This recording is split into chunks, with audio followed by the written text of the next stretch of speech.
Lawrence. I wanted to thank you and Meretz for organizing this discussion, which clearly is, from the number of participants that keeps going up in the bottom of the screen there, indicates clearly a lot of people, certainly Jews, certainly me, really need right now and want to have. So I think it's going to be a very, very useful discussion for everybody. And we're going to cover some topics that are a bit difficult, maybe a bit painful. So I would ask for questions to be respectful and to try and respect the fact that we might disagree with each other, and the rabbis might disagree with each other too, which would be standard probably for three Jews on a panel being asked various questions. Certainly more than 100 Jews, probably majority Jewish participants in a room having a discussion.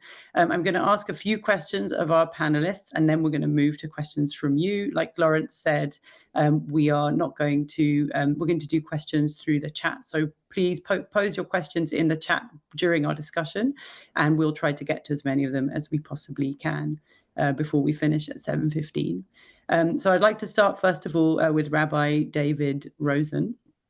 Rabbi Rosen, as Lawrence said in his introduction, you were a key signatory of a recent letter by now at least 100 Orthodox rabbis and communal leaders. You decried settler violence and civilian deaths in the Gaza war, as well as the plight of the hostages and what happened at the hands of Hamas on the 7th of October. The letter called for moral clarity. Why now? Why nearly 2 years into the war? Why didn't the call for moral clarity come earlier? Well, thank you. I'm happy to be with you, even though it's a very sad topic. I suppose the answer to your question is that, first of all, it did happen earlier. There were about 5 different statements I signed on to that represented a broad cross-section of different kinds of attitude. I suppose one that was a little bit similar to this constituency was the declaration of what's called the Smol Emuni, which is now quite a large organization, primarily American and Israeli, as indeed was this particular statement, which was part of the problem. There were many problems with who signed it, how it was handled, how it was circulated. As you've correctly indicated, I was a signatory. I wasn't the formulator, even though I was brought in very early on the process. And the initiator was very important from the point of view, if you like, of Orthodox credibility, and that's the former Mashgiach Ruchani, spiritual authority of Yeshiva University, Rabbi Yosef Blau. And the truth of the matter is that if he would not have initiated this, I would not have had the merit to be a signatory to it, because, as I said, I've responded already to many others. And my initial reaction was, well, this is just another one. But clearly it wasn't just another one. It was really important that these were Orthodox rabbis, even if albeit generally liberal Orthodox rabbis.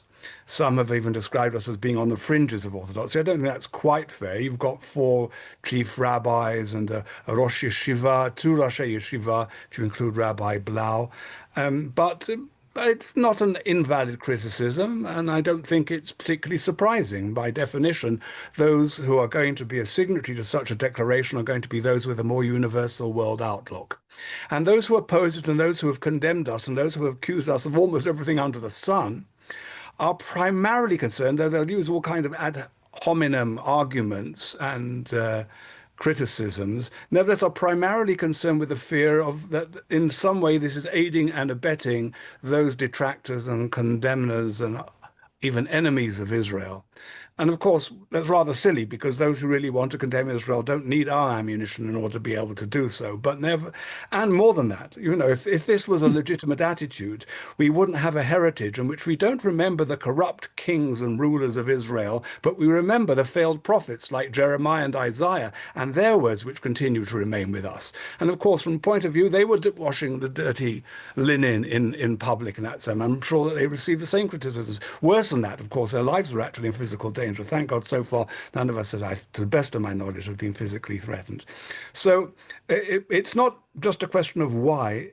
To some extent, a process has begun here. I mean, as Lawrence said, I think most importantly in his introduction, nobody argues with the right and the obligation of Israel to respond to such a heinous and barbaric attack. The point was, already early on, it became clear that this was not simply a response of self-defense, and even necessarily retaliation. It became something far worse. And it became revengeful. It became an expression of vengeance. In fact, Netanyahu even used that term. And it became almost a policy for the fascist criminals who are part of the government, like Ben-Gvir and Smotrich, who are leading the country by the nose as a result. So it was an incremental, what you might call landslide.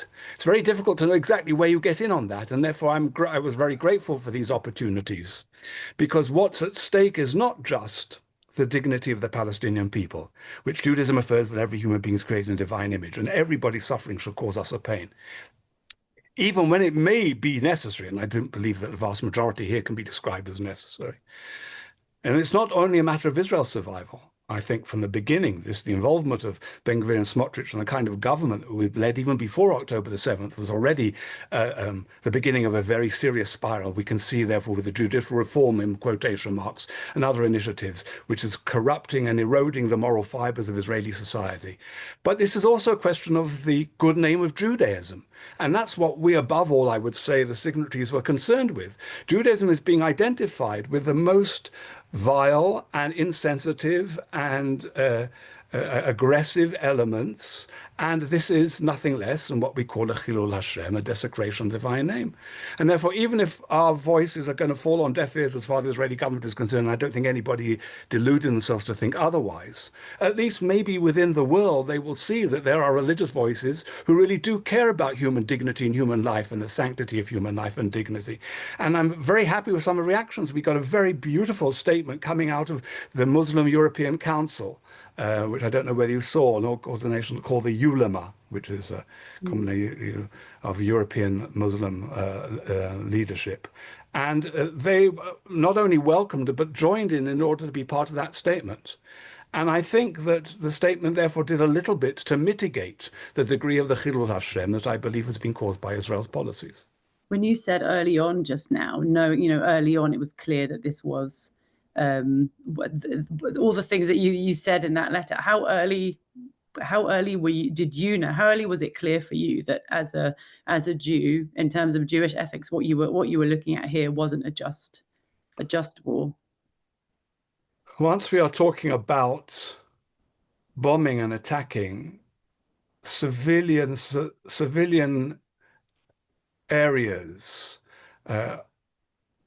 on such a scale, and justify it because there are real terrorists living amongst them, we already begin to, as I used the term before, start down the slippery slope. Judaism does not justify anything possible in a situation of even just war. And it does have a concept. It has a concept even of milchemet mitzvah, but it doesn't justify everything. And Rambam Maimonides' code specifically laid down criteria that, for example, you have to leave open a fourth side so that people can escape. But if you're telling people you've got to get out, and then you bomb them where they are, and then you tell them they've got to go back where you bombed them, and then you bomb them where you are again, clearly something's going wrong. And this was pretty early on. And the point is that the trauma of October the 7th is so profound in Israeli society that what you've had here, what you have, is not just a desensitization, but a diabolization, a demonization of Palestinian society, so that the polls show the vast majority of Israelis simply don't care about that suffering. They don't care about Palestinians. And of course, I need to be sympathetic to that trauma. I'm part of that trauma. But we can't allow that trauma to totally destroy our moral responsibilities and obligations. Thank you so much, Rabbi Rosen. We're now going to move to a question to Rabbi Charley Baginsky and Rabbi Josh Levy. So Lawrence also mentioned in his introduction the video that everybody, I'm sure, in the audience will have seen by now. You also you published an open letter in July saying that the humanitarian catastrophe in Gaza is not in your name. You said this is not just a moral moment; it is a moral and religious one. And you've spoken out on so many occasions, the pair of you, since the 7th of October and the war began. And going back to that video, which many people in the audience this evening, I'm sure, will have seen, as Lawrence said, you were booed off the stage at a Jewish communal rally because of what you said about the Palestinian right to statehood. And afterwards, you wrote a very powerful essay for Jewish News. You wrote about what Judaism teaches us about the violence intrinsic to kind of public shaming and humiliation. You wrote about the need to be able to disagree constructively, particularly in such dark times. I wondered if you could talk a little bit about what happened to you there at that rally. Tells us about the divisions among British Jews right now, and what it tells us about the crisis of Jewish ethics over the war in Gaza since it began. So I'm going to let Charley answer the question. But before we do so, I just wanted to just acknowledge how important the letter that Rabbi Rosen and his colleagues signed was for us. Because I think one of the things that we've encountered here in the UK is the attempt to make this into a denominational issue. That is to say that there is a some kind of correspondence between the that broader concern and a kind of denominational Judaism. That is this, a progressive view belongs to progressive Jews. And I think what the letter that Joseph Blau wrote and having people like David being willing to sign it did was to show that this is not a denominational issue, this is a Jewish issue. And from the beginning of this, and Charley will speak about that particular encounter, but from the beginning of this, we have really affirmed that at the heart of this conversation has to be our Jewish values. And a very strong sense that there is a dissonance that we're all encountering here between some of the actions of the Israeli government and what we consider to be our Jewish values. About 18 months ago, a young person turned around to me and said, "You've spent my whole life telling me that Judaism is about pursuit of peace and justice and the dignity of human beings. Now what do I do?" And I think we've really felt that that has been the driving question for us as we've been approaching these issues over the last nearly 2 years. And I think it's that point that enters us into why did we take part in this demonstration, this rally in the first place, which was when it was first proposed. It was both a rally. I know that some of our members, including some who are on the screen tonight, were worried because it had a kind of overtone of anti-recognition, which is not something that we have ever held to.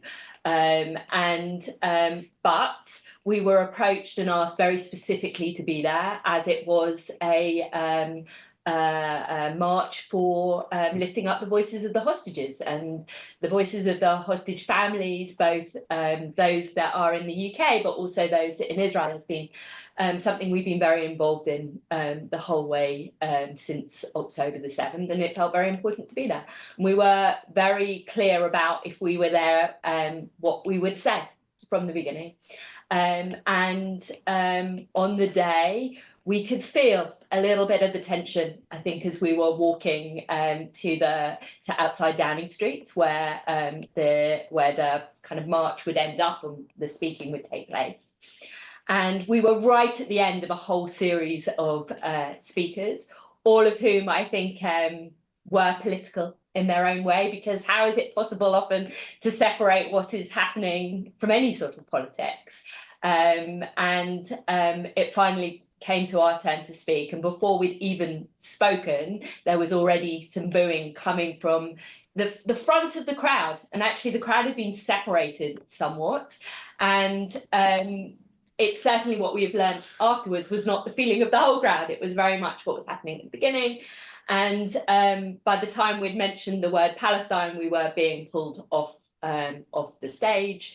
I'm sure many of you have seen the video. It felt quite, there was a kind of, not a physical violence, but a kind of violence in the air. It felt very, the atmosphere was quite febrile, and we were in shock. We've been involved in very many communal events, and this felt very different from anything we'd ever been a part of. And while there's been a tension within the Jewish community, of course, not just in the UK, but globally, over how much do we say in terms of critique publicly, personally, in our communities, this felt like it was that kind of breaking apart of that question being exposed. And I think for us, very much as has been said by David, by Rabbi Rosen, that it feels to us very Jewish to be able to not only to disagree well, but to critique, and that it was a value that sits within our own Judaism. And what happened in that moment was the opposite of that. That we were really moved, certainly to hear from those who agreed with us, but perhaps even more so to hear from those who disagreed with us, but absolutely felt that it was important to say it, and to be able to hear that, and that to be the face and voice of the Jewish community. And as you mentioned, that we then wrote about that afterwards, because it's something is unwell within our community when we can't do that. And certainly that trauma of October the 7th and what followed, and our relationship with Israel and what that means, sits in it. But the way that we contribute to that, also we have to take some sort of accountability to. And I think we're trying to do that, and to keep showing up and keep opening the conversations, even when we don't necessarily agree with each other, because that vital conversation bit is, well, we all know that's how worlds are created, are by being able to use our language to be able to talk to this. Absolutely. We're going to move to questions from all of you in the audience very soon, so please do send your questions through in the chat. But one final question from me for you two before we do that. Rabbi Baginsky and Rabbi Levy, you wrote a document just after 7th of October, Our Jewish Values, reaffirming your Jewish values, and you reflected on it 6 months later, more than a year ago now, in April 2024. You wrote, "A war can be just and yet carried out in ways that go beyond what is acceptable in international and Jewish law. The shocking number of non-combatant civilian deaths, together with the starvation and disease, demands our response, as does the violence in the West Bank that has been allowed, even encouraged by extreme voices in the Israeli government, to grow." It's now more than a year later since you wrote that. What are you? Where are your thoughts now on this? Is this still? Have you moved kind of further? Is that where you still are on that?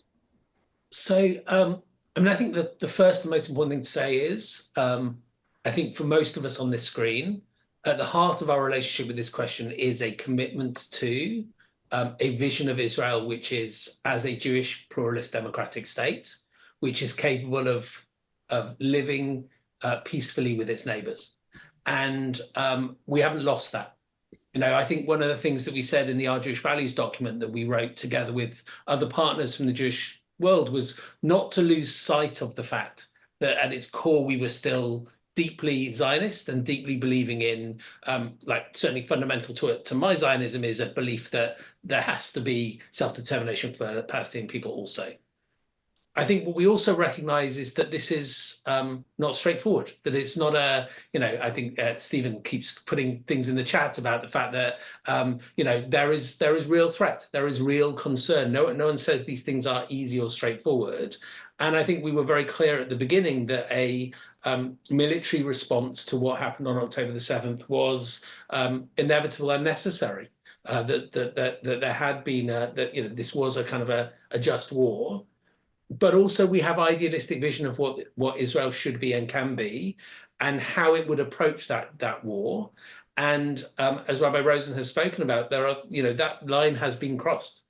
And as Jews, it is our obligation to hold both of those truths. The truth which is that Israel has to be a space which can defend itself, and that as a Jewish state, it has to do so in a way which is in line with Jewish values and also Jewish law. I think there is a real challenge there, which is that we can hold both of those things at the same time, both of those expectations, and it is reasonable for us as Jews connected, you know, with, you know, people Israel and, you know, the country Israel, to raise our voices in that conversation. So I think it's a deeply Zionist position to say we have reasonable expectations of Israel, that it, as a Jewish state, should behave in a way which is in line with Jewish values and Jewish law. And we're not just talking about wishy-washy values here. We're talking about the laws of war that are found in our tradition that are not being responded to and fulfilled. Rabbi Baginsky, did you want to also comment on that? Or? I guess the only thing I would say is you asked very specifically at the end of whether things have changed in, an additional year. I think it's really hard to carry on having hope, and really difficult to continue to not feel, and without saying poor us, that it's very difficult to continue. We see it every time we're in one of our congregations, that our Jewish lives are being, it's much harder to go and pray for a Shabbat morning service, because everything that we do in our Jewish lives is consumed by these questions and where we place ourselves.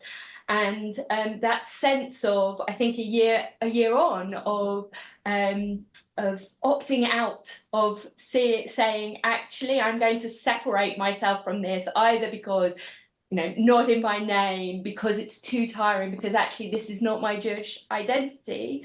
We really recognize it, and we really understand how hard that is, not only for us, but students on campuses, for people in their work lives.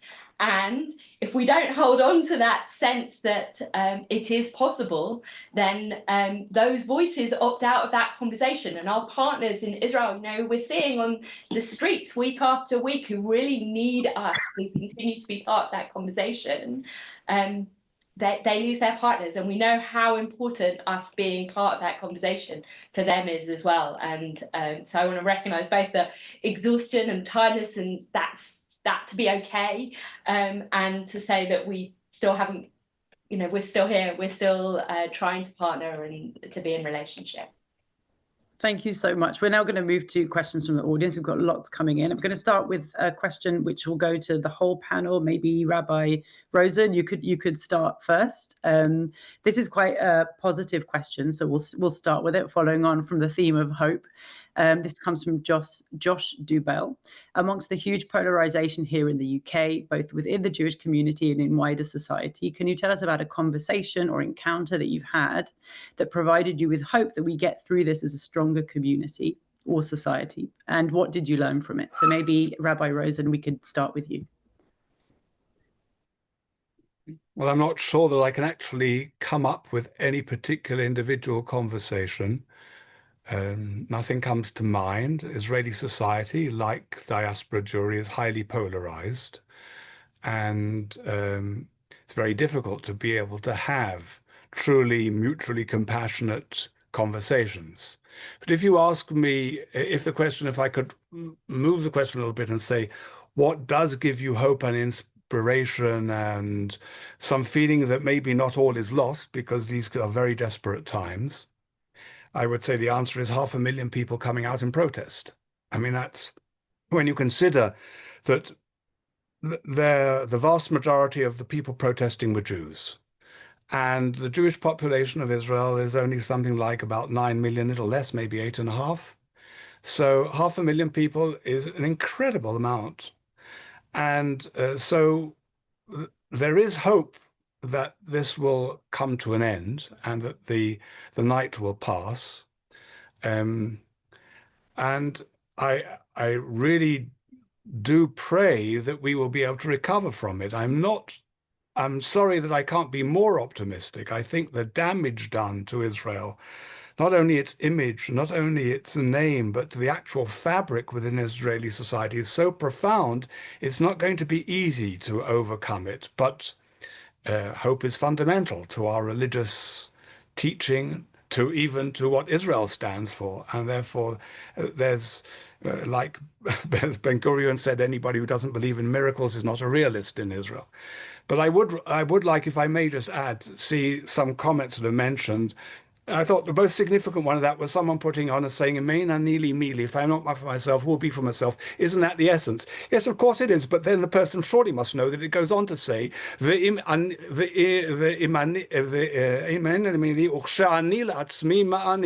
I am only for myself, what am I? If I am purely consumed only with my own survival and I don't care about anybody else, then I'm a diminished, impoverished, problematic person or national entity. And that's what we have to prevent ourselves from being. That kind of insular attitude is really the poison that will destroy us more than any of our enemies. Thank you so much, Rabbi Rosen. Less hopeful than I hoped for, I have to say. And now back to the co-leaders of progressive Judaism. Could you think of an encounter that's given you hope that our community is not completely falling apart forever, unlike Rabbi Rosen? That you might need to unmute yourselves.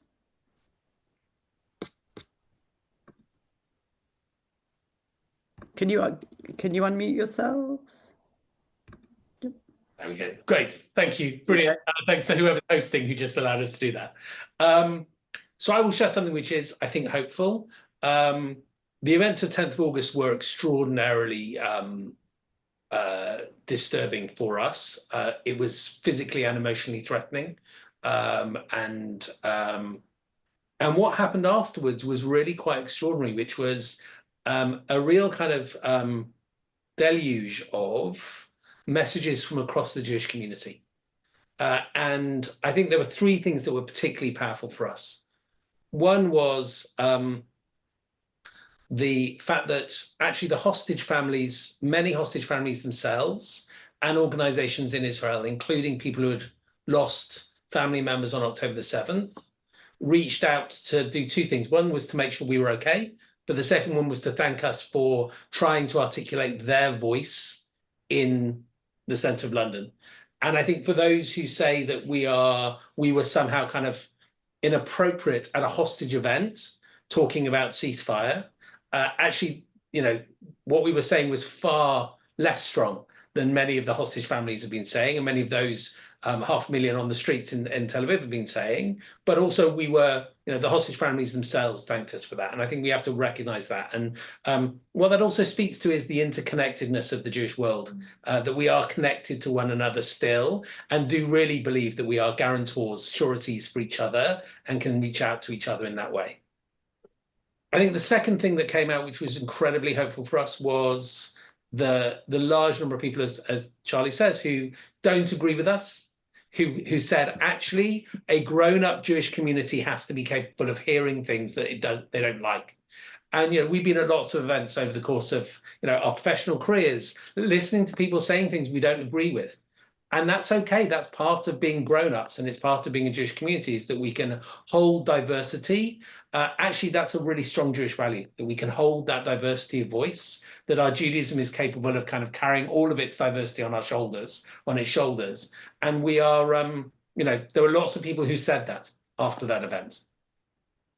But the third thing, and I think in many ways the most uplifting for us, was the number of emails we got from people who are not engaged in Jewish life, who reached out to us and said, I can see myself in the Jewish community because of this thing that happened. And I do think there is something in what Rabbi Rosen said about kind of the uplifting of voice, that the ability to mitigate a little bit for the Chilul Hashem. I think we have to recognize that there are lots of people who are seeing us and watching us a lot of the time. And a lot of those are non-Jews. And we also got great messages from Muslim colleagues. But a lot of them are also Jews who don't know how to be in the Jewish community right now because of the way that we've kind of closed down in our ability to speak about this stuff, and that we need to be braver in order to create a wider Jewish community. And so the events of 10th of August were incredibly painful and remain quite painful. But some of the messages afterwards really spoke about a vision of a different kind of Jewish community, and one that, you know, gives me hope for what, you know, after might look like, certainly in terms of kind of the UK Jewish community at least. Did you want to add anything, Rabbi? No. We said it all. It's fine. We've had a question actually sent in ahead of the event from Andrew Rosemarine in Manchester. And he asks, as a barrister with many Muslim clients and close friends, I've learned that most Muslims will never forgive Jews for the deaths in Gaza. I've also learned that Israel's right to exist remains rejected by most Muslims. The future is bleak. I wanted to ask all of you on the panel whether this is your experience in any way when it comes to interfaith relations and your Muslim friends and colleagues, but also how can Jewish ethics kind of help us respond to such bleakness, whether it's perceived or real? So who would like to take that first? David, I'll be happy to, if I may. thank you. So I don't want to deny that part of the landscape that Andrew is describing. Of course, it's a reality. I think the whole situation is very complex, how public perceptions have been managed or manipulated in certain ways. And I think that's a broader subject that needs a discussion in and of itself. Nevertheless, by definition, because my work has been, and to some extent, even though I'm retired, still continues to be in the field of interfaith relations, I'm likely to meet the people who reflect the other side of that coin. And we've got to be very careful, therefore, of too broad generalizations. Any kind of generalization is likely to be problematic. And here it can be very unhelpful. Let me give you just an example. As Lawrence mentioned in his introduction, I serve as an interfaith advisor to the Abrahamic Family House in Abu Dhabi. In fact, I'm on my due next week to be back in Abu Dhabi. When the attack by Hamas took place, the expression of shock and of solidarity with Israel was quite forthcoming from the leadership in Abu Dhabi. And the message went from the rulers there to the little Jewish communities, both in Dubai and Abu Dhabi, telling them, you are part of our community. We consider you to be an integral part of our society. We will protect you. Of course, there was a case when a Lubavitch emissary was killed where they didn't succeed in doing that. But nevertheless, the very fact that they went out of their way to express their solidarity and care for the Jewish community was very significant. I mentioned also in terms of my initial comments that there's a statement from Ulema and from Mufti Grabus and from Imam Yahya and many others in terms of the leadership within the European Jewish communities that really were seeking for a statement that they considered to be more balanced so that they could, in fact, themselves stand up against their extremists and those who are themselves utilizing generalizations against the Jewish community and not just against Israel. So there have been a number of bright spots and joint statements and different expressions. You know, I labored for so many years in the whole field of Jewish-Christian relations, and we tend to forget how Christianity totally demonized the Jew in accordance with history, and not only demonized the Jew, but had theological roots for doing so, and was rooted within theological perception of the Jew. There was a total demonization. Not for nothing did Pope Pius X reject Herzl's presentation of the Zionist idea. And yet that community has undergone an incredible transformation, in which we've now had 4 popes who talk of Jews as a dearly beloved elder brother of the church, condemn anti-Semitism as sin against God and man, and in so many areas the Catholic Church today is part of the solution in combating anti-Semitism, let alone not part of the problem. Now, if a religious entity that had delegitimized us, had claimed that it had replaced us, that our only purpose of existence was to testify to what happens to you when you don't accept Jesus as your personal savior, can now see us in such a positive light, where anti-Semitism is rejected by both the right wing and the left wing within the church, which is quite remarkable, then a community with which we never suffered in the same way. We never suffered under Islam like we did under Christianity. Islam never demonized us to the degree Christianity did. The problem here is a political one. So, and political things change, and conflicts come to an end. And when this conflict comes to an end, which for much of the Arab world and the Muslim world at large is a kind of a lightning conductor for all their historical traumas and hang-ups, we are going to be in a much better situation to be able to move ahead. And I get those messages all the time. If only this war could come to an end, we can move ahead, especially those countries that are signatories to the Abraham Accords, and those even countries that would like to be able to go further with us. They want to be able to have this new Middle East out of enlightened self-interest, not out of love of the Jews, but it serves their interest to be able to discover it. And the whole idea of the Abraham Accords is rooted in the idea that we have a common father, to discover a common heritage. There's an enormous amount of potential goodwill there if we can get over this terrible hurdle and find a situation in which we can at least show some goodwill to our Palestinians, the vast majority of whom simply want to put bread and butter on the table for their children. And even if they would prefer if we didn't exist, they don't dream every day of killing us and getting rid of us. The generalization that suggests the whole of Gaza is somehow an immediate threat to Israel's existence is nonsense. But the trauma doesn't allow us to make the distinction between those who really do pose a threat and the rest who are victims no less than we are in many respects. If we are able to get beyond that and find a way to be able to be part of the Commonwealth of Nations in the Middle East as indeed most of the countries here do want it to be, then we will be able to build the kind of Israel that really want to. But if we don't get beyond this, and if, God forbid, this kind of government is returned in another year's time, a little bit more than that, then I'm not sure that we will be able to recover from this particular period.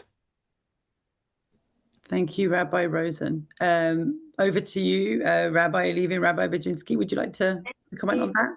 Yeah, I mean, I think maybe Rabbi Rosen's done such a beautiful job of kind of contextualizing as well in the kind of global picture as well, that maybe I'll talk about the local a little bit, which is there is no question that all of us have been in some sort of trauma, whether we be Jewish or Muslim and Christian, since October the 7th. And that trauma has affected our relationships, not only between Jew to Jew, but Jew to Muslim, and that conversations and discussions have become more difficult because we're lacking of the language sometimes to begin to have those conversations. Also, you can't start conversations from ground zero. So in those places where we have had really good relationships, even when they've been difficult, those relationships have continued. And we've continued to have those conversations, even when they've been painful, and even when we've had to hear things that we didn't like and we were hard to hear from both sides. But where we've had those relationships, where those communities, in the introduction reference to the iftars that Josh has been involved in, many of our communities have, they've continued. They may have had some less people there because people have found it harder to step into each other's spaces, but they've continued. And it is really important to bear witness to the fact that we hear each other's narratives within the community louder, the voices that are the loudest. So often we hear those voices, the loudest, the ones that are saying, you know, Israel has no right to exist. Similarly, within our community, often that we hear the voices that say no Palestinian state. They're often the voices that we hear the loudest, and sometimes you have to work harder to be able to hear the voices that are saying something different, and you have to create the environments that are safe enough to be able to hear them. We all know how hard it is to speak within our own community sometimes in a different voice, let alone out into somebody else's community. The honest truth is that we know that there are many more Muslims often who read the JC, who see the front pages of the Jewish Chronicle, than perhaps people within our own communities. Now, if that's your image of the Jewish community as one single voice, it's not necessarily representative of the whole Jewish community. You have to build those relationships and stay in the room and sometimes sit next to somebody who actually may have said something on social media that you find very difficult in order to build those relationships. Thank you so much. I'm going to now combine two questions. So I think this might be the first question that came in from Gina Con right at the beginning. She asked, how are these statements, so I think she means the letters, the letter that Rabbi Rosen was a signatory to, the values statement, you know, the open letter that you guys have written, for example, how are those brought kind of to the attention of the Israeli government? Has a personal delegation been considered? I want to combine that question with this question from Paul Sham, who I think is in the States. He's asking, what do you suggest we in the diaspora can do to influence what's happening? We in the US feel particularly adrift. Given our own current government, the sense of helplessness is overwhelming. So if you could sort of address those two questions, how can we bring these sorts of views and these ethical positions to this Israeli government, which Rabbi Rosen described so aptly, but also how else in the diaspora can we influence what's happening? I don't know who wants to take that first. I think I should let my colleagues go first this time. Very kind. Very kind. So look, I think one of the things we have to recognize is that we are relatively impotent here. You know, I think one of the crises that we are facing is a crisis around peoplehood and our ability to kind of make difference, particularly when it comes to this current Israeli government. You know, do I believe that the current Israeli government care about a letter from, you know, Josh Levy and Charley Baginsky? I really don't. You know, and let's be clear, you know, if the governments of the UK and France and Australia and Canada and so on and so forth are not going to impact on, then probably we're not. But I think our voice still matters. I think that doesn't reduce the value of us speaking, partly because it's our religious obligation to. Talmud demands of us that if we have the ability to protest, we protest, and if we don't do so, then we are responsible for that which we have not protested against. And so, it doesn't speak about our ability to make change, but it does speak about our responsibility for ourselves, and that matters. I also think, as my colleagues have mentioned, just because Bibi might not read our letter doesn't mean that other people won't. And we have a responsibility to present a Judaism to the world that is different to the Judaism that they are seeing being articulated by the government of the Jewish state right now. So the kind of the crisis of Judaism, which is, that the most public Jewish project in the world is currently reflecting a set of values that do not reflect Jewish values. We have a responsibility to speak into the world about that as well. So, we have met with senior, Israeli politicians during the course of the last 18 months, 2 years, as many, religious leaders around the world have. It hasn't affected change, but that doesn't mean that our voices are any less important for the fact that we're not able to do that. That we are able to speak into other spaces and other people will hear us. So I would sign off on everything then that Rabbi Levy has said, all very important.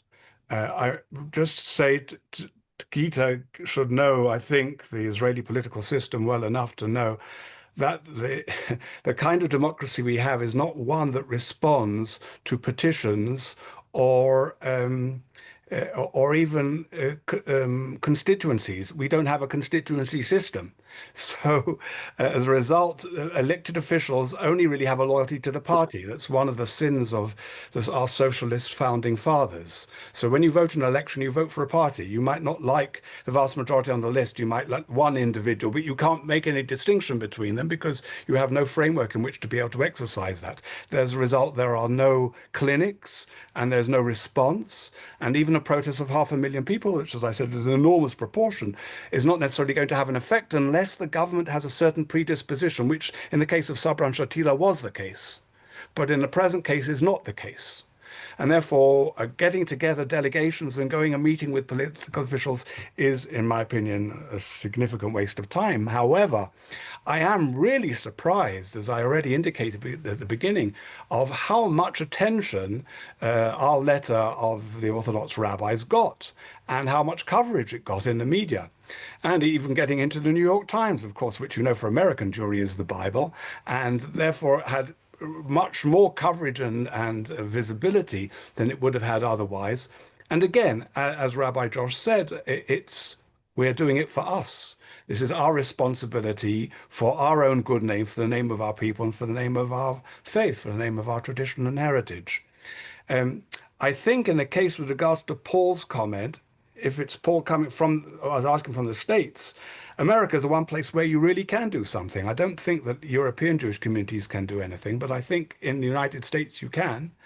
And that is, you need to be able to engage sane, wise Republican elected officials, and there are some of those, and to be able to persuade them how the present situation does not serve America's interests. And above all, to persuade them that it does not serve Donald Trump's interests, because only when Donald Trump perceives this situation as not in his interests is he likely to use any real kind of leverage on Netanyahu, which he hasn't done until now. So I think there is a place for a significant civic action within the United States with regards to their elected officials. Thank you very much. We have a very interesting question from Amy Markovitz, also in the US, I think. She asks, do we need to come to grips as Jews living in communities all around the world that we are no longer a diasporic community looking to Israel as a homeland? How does this affect what we advocate for, or even have standing to advocate for among our own country's political leaders for our one-time closest ally in the region? Who would like to take that first? I think that this is the question that we spend so much of our time thinking about and talking about. It's a question that honestly breaks me a little bit because I honestly am not sure how to answer it. Not that I know how to answer every question, but this is the one that I really struggle with not being able to come up with a really good answer for myself, let alone for those whom we are attempting to be the leadership for.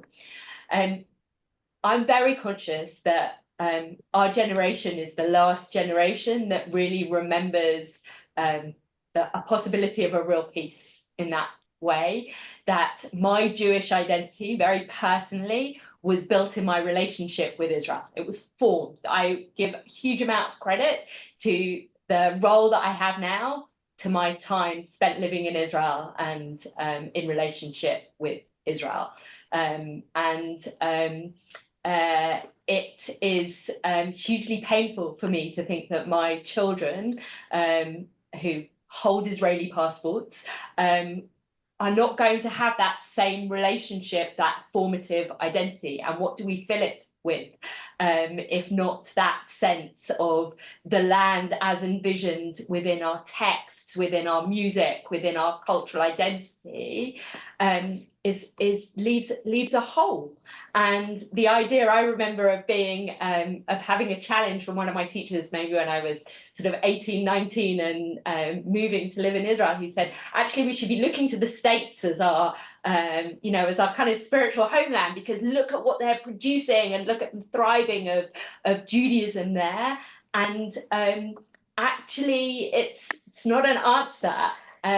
But we do have to begin to reshape what it means to be in relationship with each other as peoplehood in this moment. As Josh indicated, there is a crisis of peoplehood at the moment, and how do we allow Israel to become part of that sense of what it means to be part of a people, rather than necessarily holding it to a level of expectation and a place in our identity that it simply cannot fulfill in this moment, but that we as people, as Jews, can instead model something of that aspiration for it as a vision.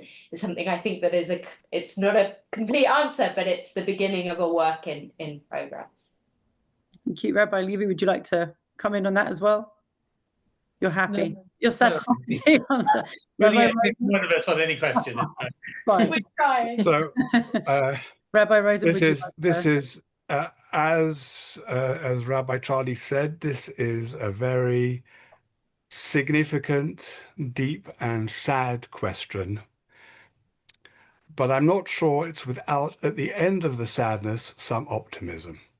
So I'm going to articulate a real heresy here. I think that many people on the call will see it as quite heretical. I need to preface this heresy by reiterating the fact that I see myself as a Zionist. I see myself as living here because of Zionist commitments. I served in the military twice, both as a soldier and as an army chaplain. My children and grandchildren serve in the army. Israel is an integral part of who I am. But I think that what has happened very much over the course of the last half century has been a deification of nationalism in which Israel has assumed a disproportionate, I don't say it shouldn't have a place, a disproportionate place in contemporary Jewish identity, to the degree that very often communities and organizations such as the one in which I served in are made up of people who've often have no Jewish contact whatsoever except for Israel. Now, I'm not belittling the Israeli component, but I'm saying that that is not a sustainable identity for your children and grandchildren if it's purely a question of Jewish nationalism or Jewish ethnicity. No matter how much there may be lovely cultural activity and music and song and poetry, etc., etc. And if, as a result of this rather tragic period, people realize that they have to look elsewhere other than simply to Jewish nationalism to be able to affirm the real beauty and content of their Jewish identity. That will be some kind of blessing out of this terrible tragedy. It can't justify the tragedy, but it might be something positive that has emerged out of it. Of course, I shouldn't say it's just a question of Jewish nationalism. There's also the question of the Holocaust and its centrality. And that, of course, also relates to the question of the trauma. So it's two components. It's both been Jewish nationalism as well as the historical sense of trauma that, of course, and the two things are connected to this. And I hope that we will be able to be able at some stage get beyond that and to be a healthier, richer Jewish community. Thank you so much. We have time for one final question, I think. Unless the answers to this are short, we'll sneak another one in. This comes from our very own Lawrence. Playing devil's advocate, he asks, don't liberals in all faiths quote the good bits from our scriptures while downplaying the uncomfortable, harsher invocations in Torah, Quran, the Gospels, calls to kill enemies and unfaithful? Or is content everything plus passage of time? It's a great question. And of course, there's an element of truth there. You know, some of the more challenging voices that we hear within the Jewish community are also speaking out of some of our textual tradition. And we have to be open and honest about some of that as well. It's not that kind of that messianic supremacist voice is not there in our tradition, but it is not all. And I think, you know, one of the tasks for us is to find that which is, you know, eternal and beautiful. Certainly if you're coming out of a liberal tradition which doesn't understand the whole of our textual heritage as being divine in origin, we have to find that which is eternal and beautiful and continues to speak powerfully for us. And you know, I think to exclude some of those core Jewish values around pursuit of peace, around concern for the other, around kind of, you know, the dignity of all human beings, these are core Jewish values. They're not progressive Jewish values. They're Jewish values. They're there in our textual tradition, central to who we are. And yes, there are other bits. Ours is a polyvocal tradition, but they are, you know, central to who we are. You know, I think we are at risk of losing sight of some of those more universalist ideals that are articulated within our tradition because of our particularist concerns. And I think to do so is not to reflect Judaism in all of its kind of beauty and its very strong ethical moral voice. Thank you. I mean, I'm going to be very naughty and say one other thing, please go ahead. which is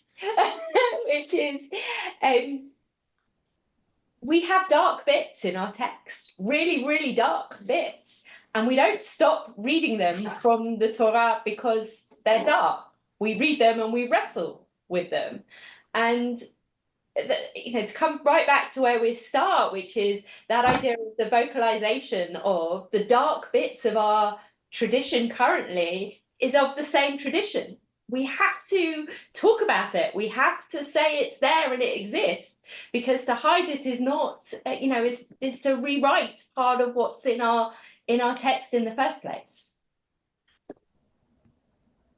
So let me just add to what my colleagues have said and just state the obvious that Judaism, as a great non-Orthodox rabbi indicated, is a civilization. It's not just a religion. And therefore, it's got enormous amount of different components produced by different contexts and different needs at different times. And that means that there's an enormous body of material in which people generally can, yes, find things that correlate more or less to their own predispositions and predilections. And yet to highlight again what has just been said, when our sages talk of the Klal Gadol B'Torah, the great principle in Judaism, they don't talk about the question of nationalism. They don't even talk about the land. Akiva says it's to love your neighbor as yourself, and Ben Azai says that every human being is created in a divine image. And it's clear that Akiva agrees with that, because he in Pirkei Avot says, beloved is the human being created in the divine image. But the punchline comes in that discussion with Rabbi Tanhuma and says, no, if you despise anybody, who it is you despise, because in the image of God, he created the human person. That is rooted then within the Torah, that idea. That is the foundational idea that the human being is created in the divine image. And God is defined in Jewish tradition, never say, emulate God because God is a God of war. That does not exist. The attributes, the divine attributes that we recite now as we come to the high holy days, non-holy days, are talking of God as a God of forgiveness and mercy, of grace and of love. Those are the supreme values that Judaism has articulated, and you only have to just cursorily read through the prophets to see what is dominant. However, what is really true, unfortunately, is that politics and sociology influence theology more than the other way round. And when we are in a certain political and sociological context, people will turn not to their religion, not just for reinforcement and reassurance and comfort, but also for self-justification. In that process of self-justification, they tend also towards the delegitimization of the other and even demonization of other. And yes, you can find those texts, but are those texts really the normative moral texts of our heritage and tradition? I would argue they are not. Can I just jump in there, because I think there is I think we have to be careful about what is happening with many Jews in this country and around the world, which is, there is no question there is a small group of people within the Jewish world who are intentionally, their version of Judaism is different. Their version of Judaism, this kind of new creation, this Jewish supremacist model is kind of core to who they are. But I think most Jews are struggling with the fact that we're struggling, actually. And I think, one of the things we haven't really come to terms with is just the cognitive dissonance of this moment, of what it is to engage with the fact that something which has been a source of hope and pride and upliftingness for us for so much of our lives now is doing stuff which is in tension with or in contravention of our Jewish ideals and Jewish values. And I think, the majority of people, it's not that they're trying to kind of rewrite their Judaism, it's that we are all struggling with the dissonance of this moment. And I think there are all sorts of ways that we are seeking distractions, that we are seeking reinventions, that we are arguing about minutiae, that we are speaking about, we haven't talked about kind of the way that we are speaking about anti-Semitism, for example. There are all sorts of ways that what we are doing is kind of avoiding a really painful reality. And the painful reality is that there is a current Israeli government that is acting in a way which is in contravention of our Jewishness and of our Judaism. And somehow we have to find it in ourselves to confront that reality. And until we do so, we are going to keep having these very painful, awkward conversations around the world about how do we cope with this current moment. In our final 2 minutes, or 1 minute, could you just expand on your point there on anti-Semitism? You said we hadn't touched on that, and that's a really important point. Wow, I mean, in 1 minute. You have 2 minutes if you like. Very soon after October the 7th, we saw that there was, as there has been in any moment of relation, where something happens in Israel, in Gaza, in the West Bank, that there's a spike in anti-Semitism. And we certainly have seen that since October the 7th. And we have also seen a kind of reinterpretation of symbols. So for some people within our community, just seeing a Palestinian flag, but in a certain context, has become anti-Semitic. And it doesn't take you to spend very long online before you go from a post about a conversation in Israel to it suddenly becoming about Jews and becoming language that really in the period of time that I've been doing this role I haven't seen. And it is not surprising that there is also huge amounts of confusion around about when does anti-Semitism and anti-Zionism merge into one another, and how do we as a Jewish community cope with that, and how do we talk about the many places where anti-Semitism has been affecting our communities and has been affecting our lives, and the stories at the same time of where our communities are thriving, and actually that it has been a really amazing time to be a Jew as well in the world, many better than many other times in the past. And it's very difficult because we're not in a language of talking about nuance. We're in a language of kind of clear definition and rightness. And when something feels like it is anti-Semitic and an attack, it's not the moment to say, let's talk about the complexity of the current situation. And yet we know that it is complex. And we know, for example, we were talking today about what is it like for one of our students who is in the encampments on university, who in those encampments experiences anti-Semitism. And where do they go to talk about that? And so this kind of complexity of the current moment means that all of our language and our definitions around anti-Semitism and around anti-Zionism are inadequate. And we're having to relook at it, retrain ourselves, re-enter discourse in a different way, challenge in a different way, and that's that's hard and it's work. And thank goodness for some of the institutions who are doing amazingly. I see Josh Bebel is online from organisations like Solutions Not Sides, who are doing this incredible job at helping us improve our language and understand. But there's a lot more to be done.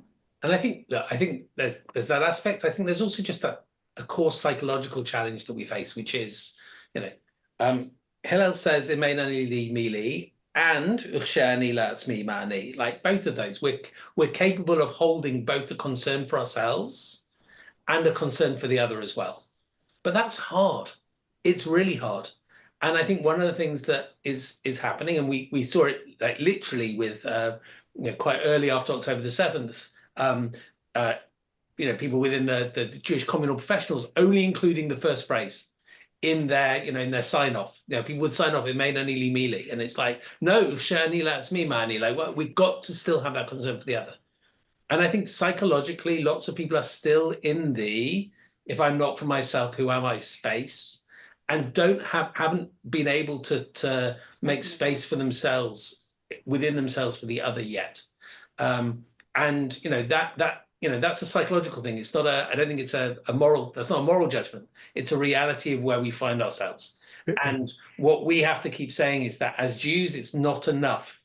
As David put it so powerfully, it's not enough. Like, if you're going to be a full human being, you also have to have the other bit as well.